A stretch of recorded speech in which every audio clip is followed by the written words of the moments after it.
Hello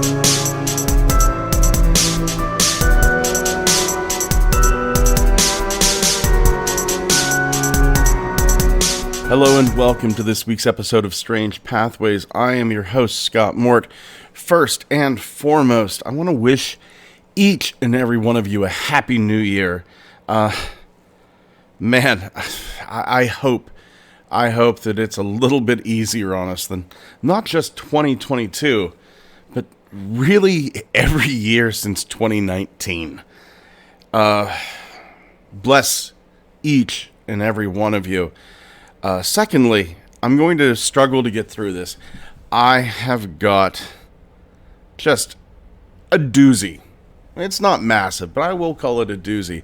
A doozy of a headache. Now, I know a lot of you are thinking, oh, Scott overdid it last night with the alcohol.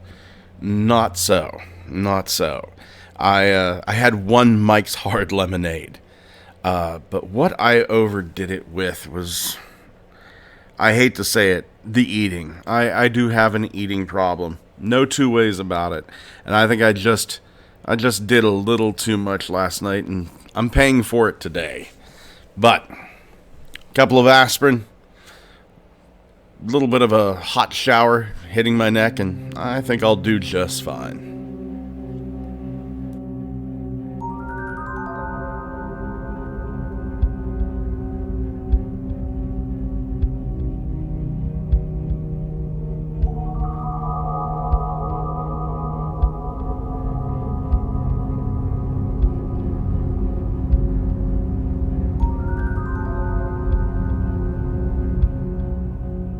Our first tale takes us to May 1973 near Houston, Texas.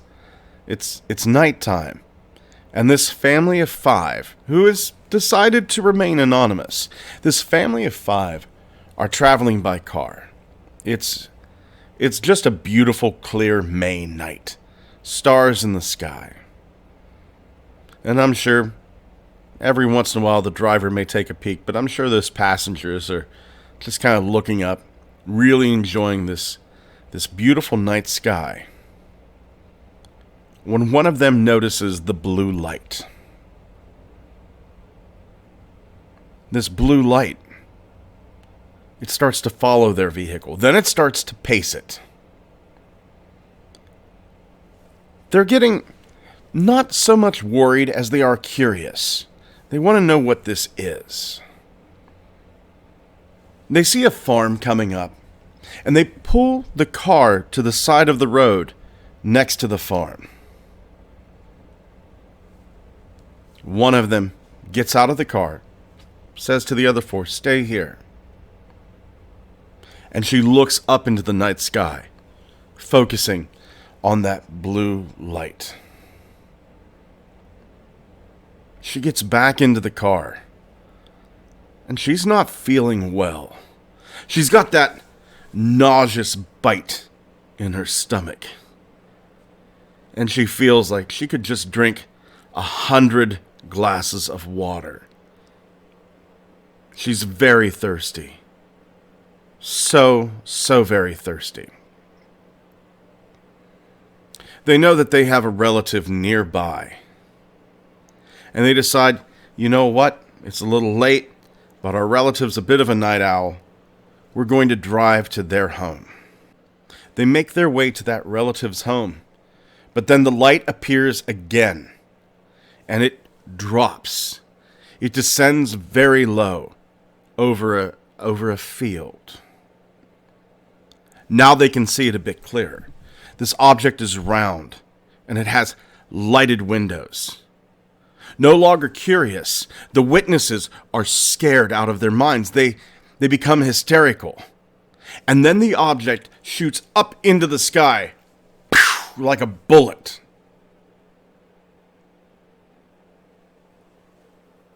And they don't know what happened. Something happened. Something happened, but they don't know what. Every time they try to think back to what happened, it becomes very, very cloudy. They exhibit all the symptoms of abduction, nightmares, uneasiness. That woman that stepped out, the main witness, she decides that she's going to get to the bottom of it, and she undergoes hypnosis. She remembers the first encounter. During that first encounter, she saw a brown and white calf float up into the craft, inside of a beam of pale yellow light.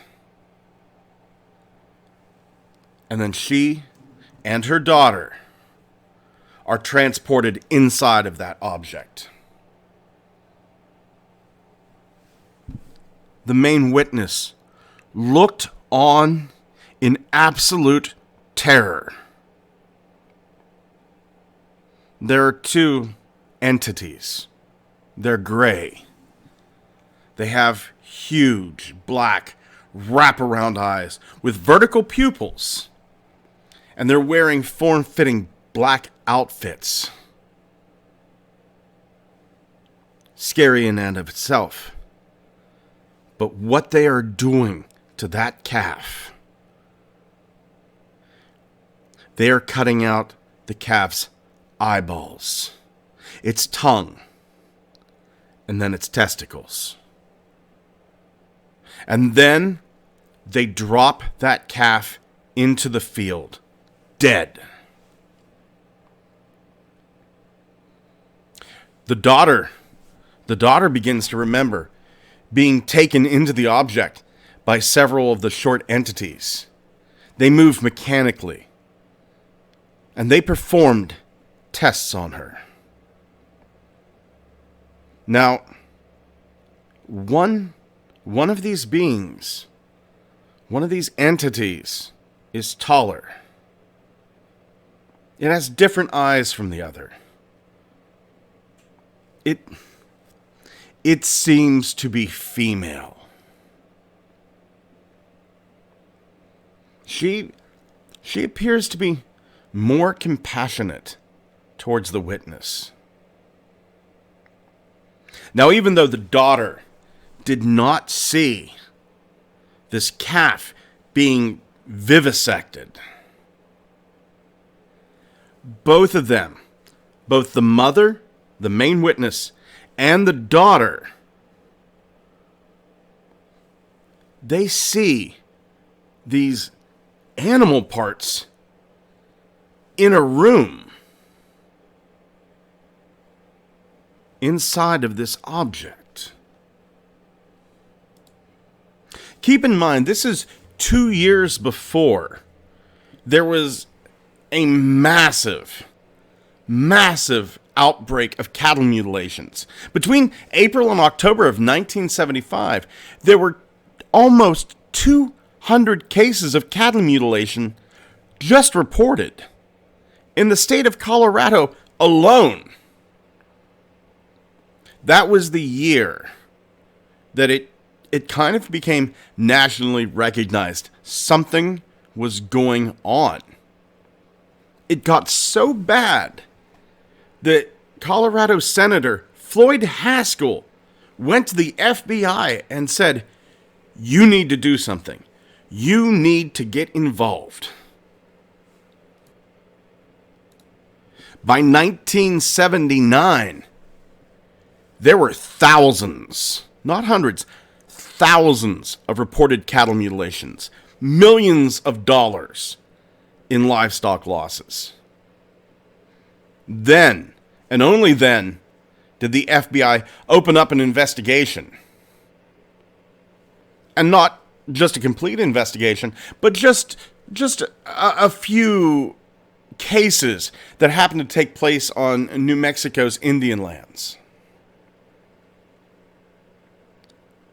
Harrison Schmitt put pressure on the FBI.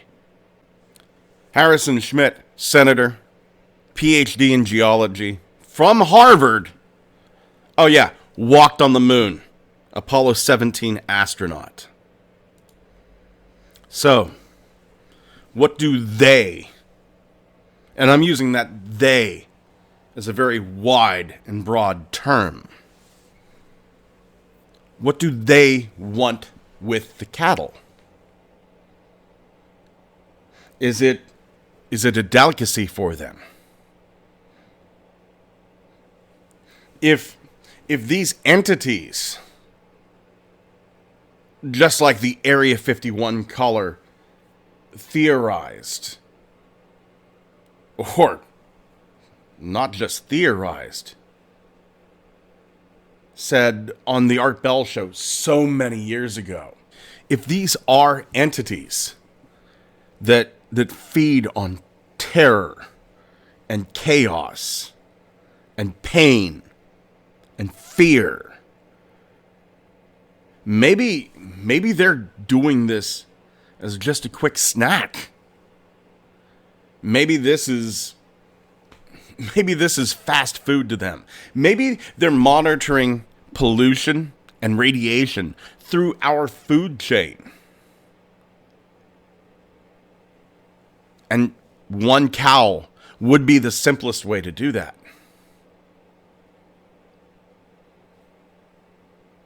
But then why aren't they taking corn or potatoes or chickens? Or maybe they are. Maybe they are, and really just a cow is so much more noticeable than an ear of corn.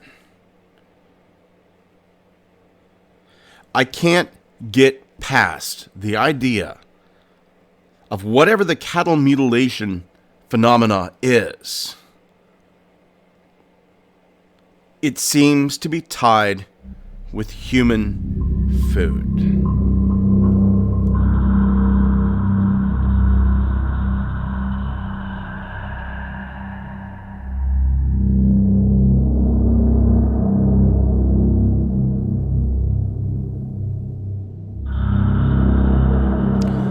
Our next tale takes us to one night in the South Carolina forest. I got this tale from the wonderful, cannot say enough good stuff about this, phantomsandmonsters.com. It's one of the few sites that I go to every single day, and it never disappoints. The witness grew up in southern Georgia. And like me, he grew up in the woods. He would hunt daily, going through the woods and the swamps. It was just an everyday occurrence to him. But that was 20 years ago. Now, he's on this hunting property. He's taking out a lease on it. It's near Whitmire, South Carolina. What he finds strangest, though, the old guys that were in the hunting club, they would never, ever hunt these woods alone. They always went out in groups of 2, 3, 4, what have you. But really, he was the only one that would go in alone. I mean, he feels very, very safe. He's carrying a .30-06 in these woods. And he loves it. He loves it. One evening he's hunting. It's very late. In about 20 minutes, it's going to get dark. He's just sitting over this road, not much more than a path. He's in the tall pines. He's watching over some small ponds. Honestly, it sounds like something I would love to do, minus the gun. Now our witness, he's in a tree stand about 10 feet off the ground. He's up there by necessity. He hates heights.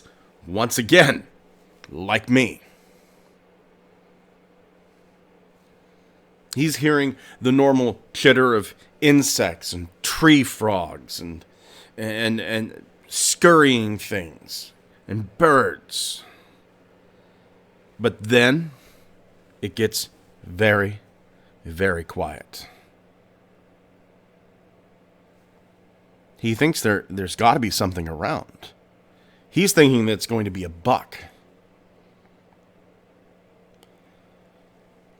He decides to wait it out, even though it's getting dark. And then he hears it. Someone's walking towards him. Something on 2 feet. But then they stop. He's losing daylight. It's getting really, really dark. And then he starts hearing the groans, deep groans. Maybe I was mistaken, he thinks. Maybe it only sounded like something on 2 feet. Maybe this was something normal, but still frightening. A bear, maybe a cat, a big cat. Bears that far south, though, not normal. It gets quiet again. The witness can see the small road pretty well in the moonlight. And then he hears them again, the groans, but they're not where they were. No. They are directly underneath him. Something is there in the dark. And these groans, they're not staying groans. These groans are becoming growls. And the odor, the stink, the stench, it's overwhelming him. It's like he has his face right up against an animal that's been dead in the woods, rotting in the hot sun. He gets the feeling something's climbing this tree. Something's coming to grab him. He's paralyzed with fear, but then finally, that survival instinct, it kicks in. He's trying to get his gun pointed down. He's lifting his feet, but he's shaking.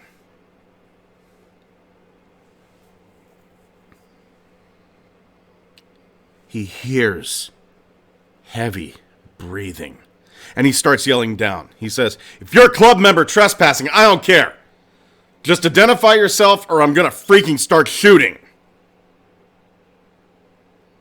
He's thinking someone is trying to get at him in the tree stand. And then it's gone. He doesn't hear another sound. The odor dissipates.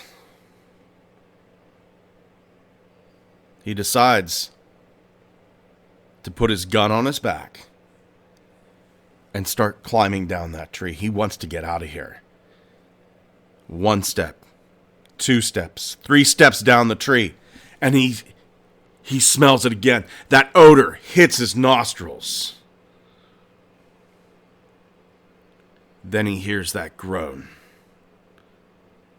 It's right in front of his face, but it's so dark he can't see anything. He's so scared that he stands up and jumps into the dark in the other direction and hits the ground. He hits the ground, he rolls, jumps to his feet, and starts running down the road as hard as he can. It's a gravel road, but there's enough moonlight that he can see it pretty well.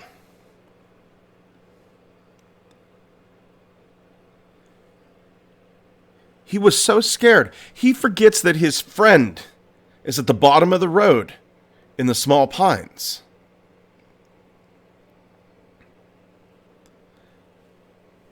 He can't see the light from his friend. So he runs down the road, gets to the bottom of it, and runs up to his friends. And he goes, Man, there is some weird stuff going down. We need to go. The two of them, slowly, carefully, cautiously, walk together back up towards that gravel road. But both of them can hear someone walking on both sides of them the entire way. They don't speak for the entire walk. 5, maybe 600 yards. The witness is so scared, he doesn't even think his gun is going to help. He said he was going to shoot him earlier. They didn't care. They get to the gravel road. It's almost 11 o'clock at night. They go back to the camp. They have some food. The witness can't sleep. But he knows his buddy heard something too.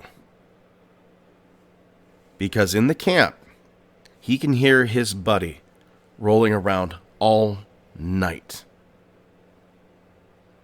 Both of them, terrified out of their minds, and suffer a sleepless night.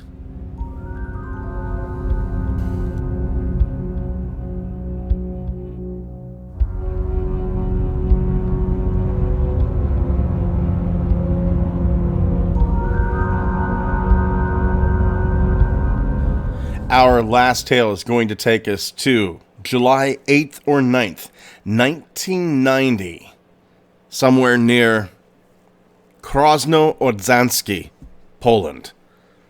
I'm sure I've butchered that.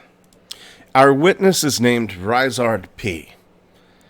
And Ryszard has been driving many, many, many hours. He's heading towards Germany. And he decides that, okay, the sun is rising. I've been driving all night. I'm going to get out and stretch my legs. I like the way Ryszard puts it. He calls it straighten his bones.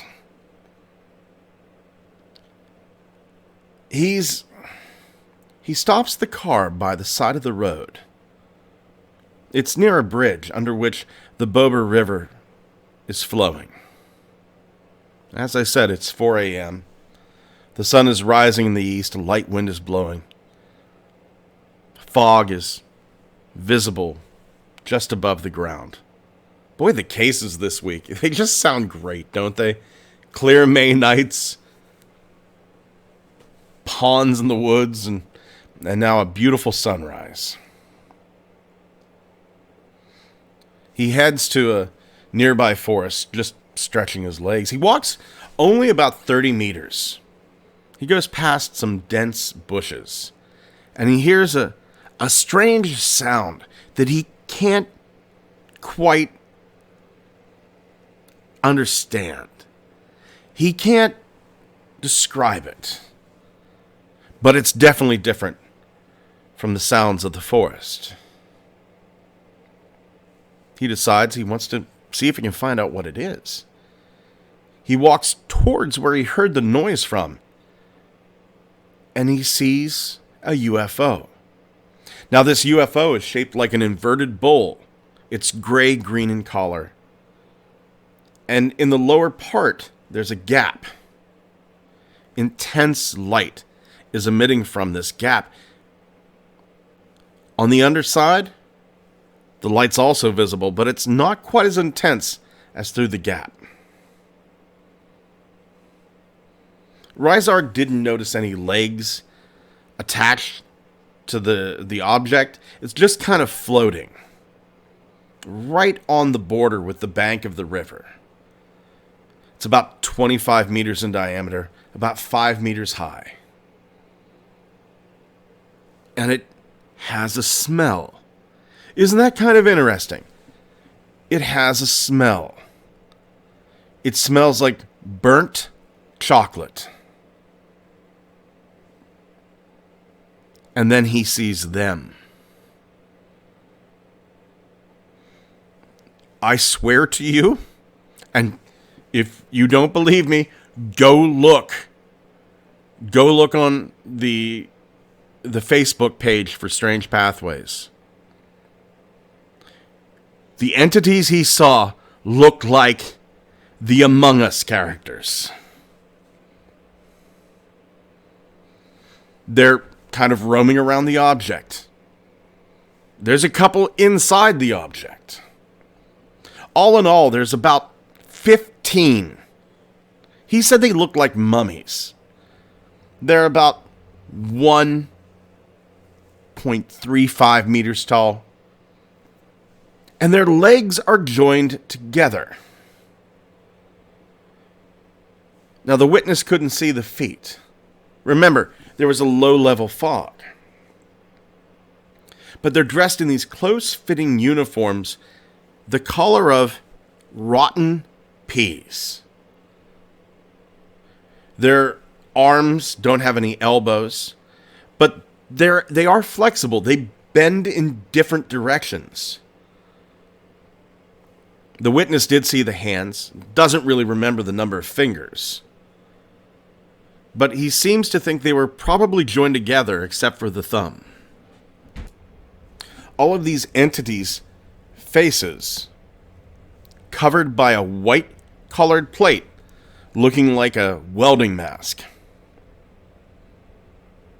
There are these protrusions where the ear would be.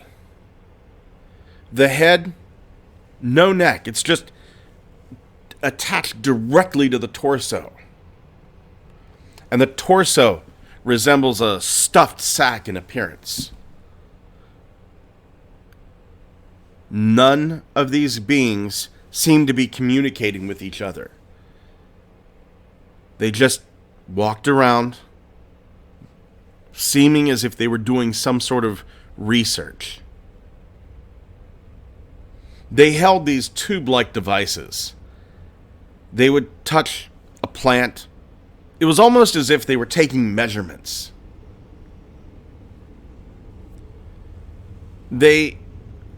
Whenever they would move, they would hop about a meter at a time. Kind of like a kangaroo. These creatures seem to be aware of the witness watching him. But they just sort of ignored him. They just went about taking their measurements.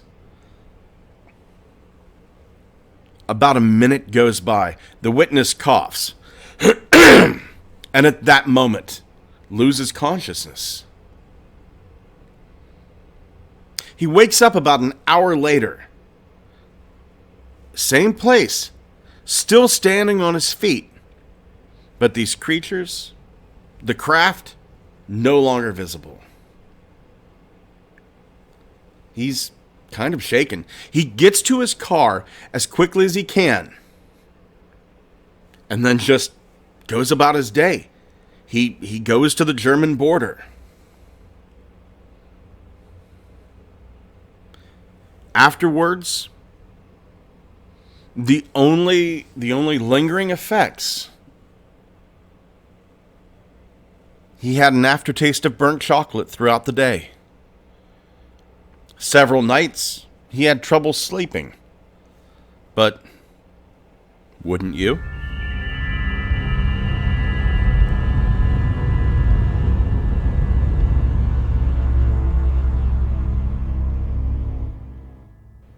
Thank you for joining us here this week on Strange Pathways. Once again, Happy New Year. Make the most of 2023. Our Twitter is Pathways Strange. Head over to TikTok and Instagram. We're starting to put new content up there. Strange Pathways Podcast on both TikTok and Instagram. Our Facebook, head over to the Facebook and the Twitter. We're going to have a few images from the tales this week. If you'd like to email me, you can do so at strangepathwaysmail@gmail.com. Be sure to like, comment, and subscribe on our YouTube channel. I'd love to get those numbers up. And if you're over on Apple Podcast or Spotify, man, I would appreciate a good review over there. Thank you once again for joining us here on Strange Pathways. Take care of yourselves and each other.